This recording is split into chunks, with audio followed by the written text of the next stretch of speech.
Dalam nama Bapa dan Putra dan Roh Kudus. Amin. Allah Bapa kami, sabdamu adalah pelita, penuntun langkah kami, dan obor penyuluh jalan kami. Kami ingin membaca dan merenungkan sabdamu. Bersabdalah ya Tuhan, hamba-Mu mendengarkan. Penuhilah hati kami dengan sabdamu. Sabdamu adalah kebenaran. Bersihkanlah pikiran kami dari keinginan yang menyesatkan. Bukalah diri kami agar dapat mendengarkan sabdamu. Amin.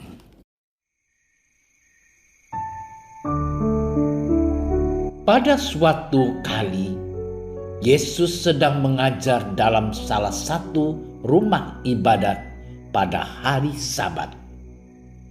Di situ ada seorang perempuan yang telah 18 tahun dirasuk roh sehingga ia sakit sampai bungkuk punggungnya dan tidak dapat berdiri lagi dengan tegak.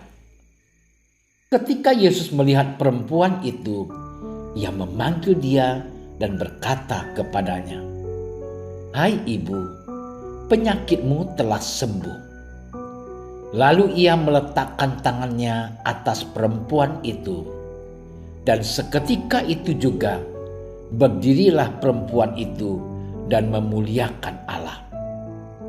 Tetapi kepala rumah ibadat gusar karena Yesus menyembuhkan orang pada hari Sabat. Lalu ia berkata kepada orang banyak, "Ada 6 hari untuk bekerja. Karena itu datanglah pada salah satu hari itu untuk disembuhkan, dan jangan pada hari Sabat."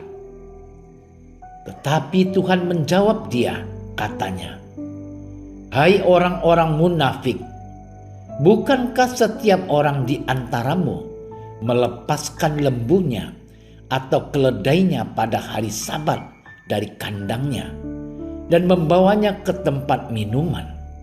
Bukankah perempuan ini yang sudah 18 tahun diikat oleh iblis harus dilepaskan dari ikatannya itu karena ia adalah keturunan Abraham?" Dan waktu ia berkata demikian, semua lawannya merasa malu dan semua orang banyak bersuka cita karena segala perkara mulia yang telah dilakukannya. Demikianlah sabda Tuhan.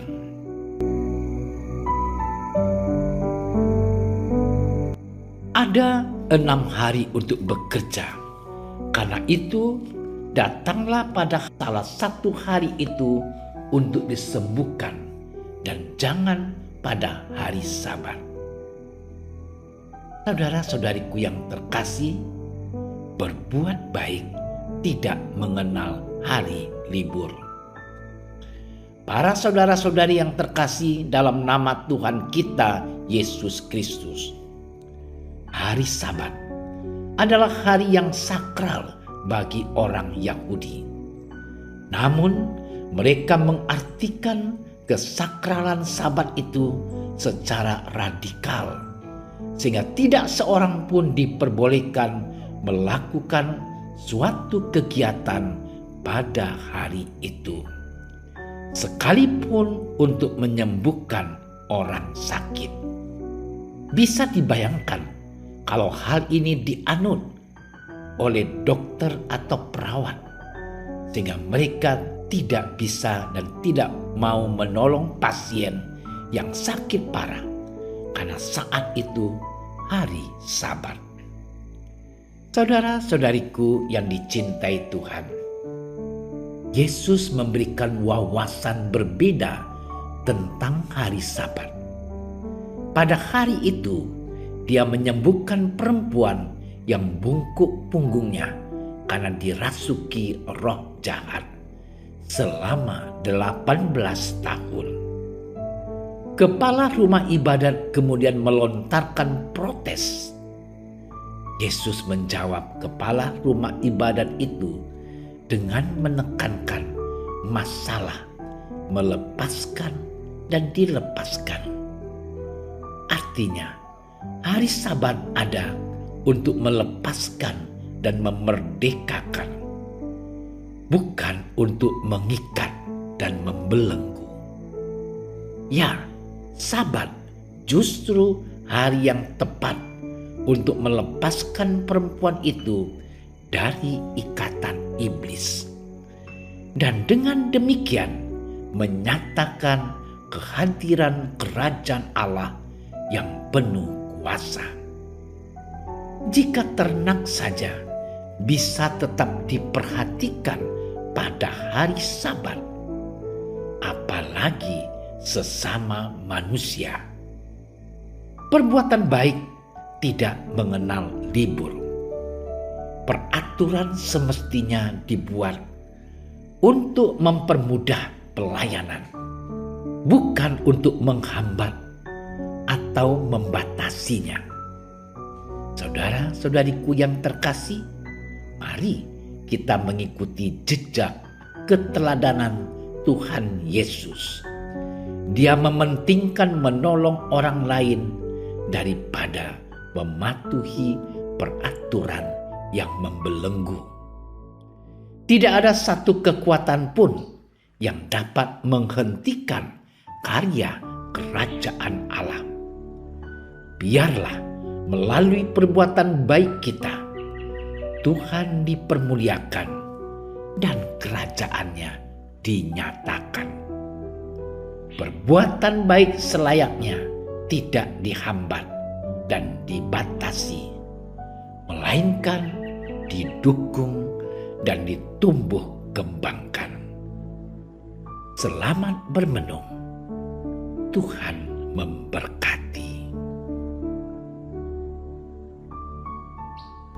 Tuhan yang Maha Baik, buatlah kami untuk selalu mengarahkan diri kami melulu pada perbuatan-perbuatan baik yang membuat kami semakin dekat padamu. Semoga berkat kehadiran Yesus Kristus mengubah pola pikir kami dalam melakukan sesuatu hal, bukan lagi karena kepentingan diri sendiri atau pribadi, melainkan untuk kepentingan bersama. Amin. Kami berdiri di hadapan-Mu, ya Roh Kudus, pada saat kami berkumpul di dalam nama-Mu, bersama-Mu sendiri yang membimbing kami, membuat diri-Mu nyaman berdiam di hati kami. Ajarilah kami jalan yang harus kami tempuh dan bagaimana kami harus mengikuti jalan itu. Kami lemah dan berdosa. Jangan biarkan kami mendukung kekacauan. Jangan biarkan kebodohan menuntun kami ke jalan yang salah. Jangan pula keberpihakan mempengaruhi tindakan-tindakan kami. Kiranya kami menemukan di dalam Engkau kesatuan kami, agar kami boleh berjalan bersama menuju kehidupan abadi dan tidak menyimpang dari jalan kebenaran dan apa yang benar. Semua ini kami mohon kepadamu yang berkarya di setiap tempat dan waktu dalam persekutuan dengan Bapa dan Putra untuk selama-lamanya. Amin. Bapa kami yang ada di surga, dimuliakanlah nama-Mu, datanglah kerajaan-Mu. Jadilah kehendak-Mu di atas bumi seperti di dalam surga. Berilah kami rezeki pada hari ini, dan ampunilah kesalahan kami, seperti kami pun mengampuni yang bersalah kepada kami. Dan janganlah masukkan kami ke dalam percobaan, tetapi bebaskanlah kami dari yang jahat. Amin. Salam Maria, penuh rahmat, Tuhan sertamu. Terpujilah engkau di antara wanita, dan terpujilah buah tubuhmu Yesus. Santa Maria, Bunda Allah, doakanlah kami yang berdosa ini, sekarang dan waktu kami mati. Amin. Kemuliaan kepada Bapa dan Putra dan Roh Kudus, seperti pada permulaan, sekarang, selalu, dan sepanjang segala masa. Amin.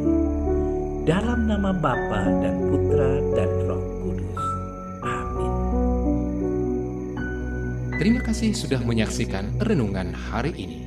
Jangan lupa like, subscribe, dan aktifkan tombol loncengnya agar Anda yang pertama mendapatkan notifikasi updatean renungan harian dari Komsos Keuskupan Padang. Dan bagikan ke sosial media agar saudara-saudara kita dapat mendengarkan dan merenungkan firman Tuhan.